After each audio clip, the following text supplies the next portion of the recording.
કેમ છો બધા? તો ફરીથી વિદેશી યાત્રીમાં તમારા બધાનું સ્વાગત છે. તો સવારના ગુડ મોર્નિંગ અને બધાને જય શ્રી કૃષ્ણ. તો આપણે બ્લોગની શરૂઆત કરી દીધી છે. કેટલા વાગે? 9 વાગે. આજે 1 કલાક લેટ છે, નકર 7, 7:30, 8 વાગે અમે બ્લોગની શરૂઆત કરી દઈએ. આ બાજુ રુદ્રભાઈ જો ઉઠીને પાછા હુઈ ગયા છે અને આ બાજુ અંશુભાઈ ઉઠીને બેઠા છે. ઈ મને એમ કહેતો તો મતલબ કે પિક્ચર જોવા ન લઈ ગયા. અને આ બાજુ જો મમ્મી માથું ઓળે છે, એને ચા નાસ્તો કરી લીધો. આજ તો સેટી નાસ્તો કર્યો ને, બહુ ઠંડી લાગતી હતી. અને આ બાજુ સિયાબેન અમારા આજે સ્કૂલે નથી ગયા, કોર્ટનું ફોર્મ ભરવાનું છે કે. અને આ બાજુ રિદ્ધિબેન કરી રહ્યા છે ભાખરી, અને એની બાજુમાં મેતુબેન બેહી ગયા છે. કેમ બેઠા છો તમે અહીંયા? અમાર મેત્રી હંમેશા લોટની પાસે જ બે, પણ હું શું ને ત્યાં લગીની લોટ લેતા બીવે થોડીક, નકર એના હાથમાં લોટ હોય. હે લોટ જોતો હે એને લોટ જોતો હોય. તું લોટ નું શું કરીશ? હું બનાવીશ? હે હું બનાવીશ? લાડવો. તો ચાલો બધા નાસ્તો કરવા. હું અંશુભાઈ જો અહીંયા નાસ્તો કરવા બેહી ગયા. નહીં અંશુભાઈ? તમે અમારી મેત્રીને રિહાતા જોઈ છે? એને બાદ લોટ લઈ લીધો ને તે રિહાણીશ. જો કઈ બોલ ને. એ મેતી એ ત્રાહી નજરથી જોઈ. મેતું કોણ મારતું તું? અંતુ મારતો મારા દીકાને નહીં મારતો. ચાલો તો મિત્રો અમે હવે થઈ ગયા છીએ નવરા. વાસણ ઘસીને કચરા પોતા કરીને, અને જો આ સુધારવાનું છે શાક. અડધું સુધાર્યું છે ને અડધું બાકી છે. અને આ બાજુ અમારા સુપુત્ર ત્રણે લેસન કરવા બેઠા છે. સિયા, અંશુ અને રુદ્ર. વાતું કરવા નથી કીધી.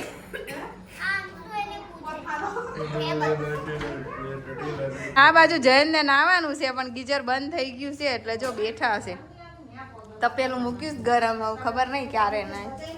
તો મિત્રો આપણે હવે આવી ગયા છીએ કિચનમાં, અને કિચનમાં આજે બનાવવાનું છે પાલકની ભાજી અને રોટલા, અને કદાચ બીજું પણ શાક બનાવવાનું થશે, કારણ કે અડધા લોકો ખાતા નહીં, એવું બધું છે. તો જો અહીંયા પાલકની ભાજી આપણે વઘાર દીધી. તો જો મિત્રો મેં 2 વર્ષ પછી જો રોટલા બનાવ્યા છે. કોમેન્ટ કરજો આ રીતના બને છે કે સારા બને છે કે નહીં.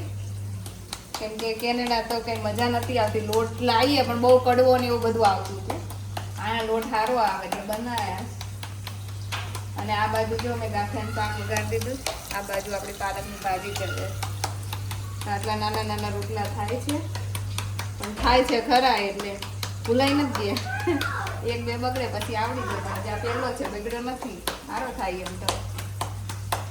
જો મિત્રો સાદું ભોજન જમવા બધા બેસી ગયા છે.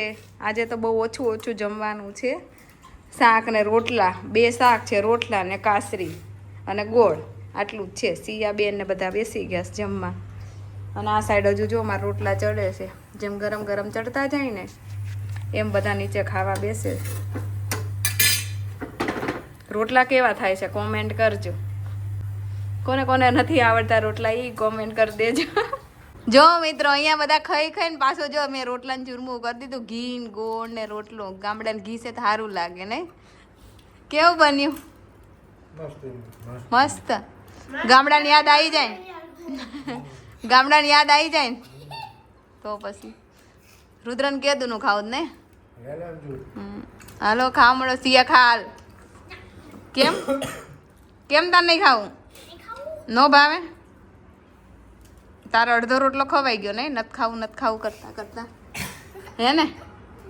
તાર મમ્મી વત તો ન ખાત ને. હે મોટી મમ્મી હોય ખાઈ લેવાય કા, હેરાન ન કરાય કા મોટી મમ્મીને. તો મિત્રો ઘરના બધા સભ્યોએ જમી લીધું છે. હું એક જ છેલ્લી વધી છું, તો આપણે પણ જમી લઈએ. અને મમ્મી ને રીતિ બંને બહાર ગયા છે, તો એ લોકોનું કંઈ નક્કી નથી, તો આપણે હવે જમી લઈએ. બીજા બધા તો જમી લીધું છે. છેલ્લે હું એક રહી છું. પછી કામ પતાવીએ, પછી વિચારીએ. ચાલો મિત્રો, તમે બપોરે ખાઈ પીને અમે સૂઈ ગયા હતા, અને પછી મહેમાન આવી ગયા હતા થોડી વાર. તો જો સાંજ પડી ગઈ. મહેમાનમાં તો કંઈ બ્લોગ ઉતારવાનો નહોતો. હવે સાંજના કેટલા 7:30 થઈ ગયા છે, અને હવે રસોઈની તૈયારી કરીએ છીએ અમે. યા બેન અહીંથી ટ્યુશનમાંથી આવી ગયા છે, અને જો મમ્મી છે ને અહીંયા ફોન જોવે છે. જાય તે ફોન જોવે છે. ત્યાં ફોન આવે ને ત્યાર પછી એના બધા એક ફોન લઈને બધા બેસી જાય. અને આ રુદ્રભાઈ જો ગાડી ચલાવતા હોય. બહુ બધી ડિસ્કશન થઈ ખાવાની, ઘરે ખાવું બહાર ખાવું. પછી પ્રયાણ કર્યો મોળી ખીચડીનો. તો અહીંયા આપણે મૂકી દીધી મોળી ખીચડી. અને બનાવવાની છે ભાખરી. આવો બધો પ્લાન ચાલી રહ્યો છે ઘરમાં.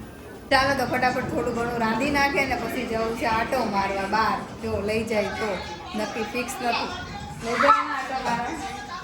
હે આટો મારવા લઈ જવા? ઈ ના પાડે છે પણ મારે જાવું છે આટો મારવા. જો લઈ જાય તો જઈશું ને પછી સુઈ જાઉં. બીજું તો ચાલો મિત્રો, તમે ખાઈ પી નવરા થઈ ગયા છીએ તો આજના નાનકડા વ્લોગમાં આટલું જ. આજે તો કશું કંઈ ગયા નથી, બસ નાનો એવો મિની વ્લોગ હતો. તો આવજો અને જય શ્રી કૃષ્ણ બધાને. Good night.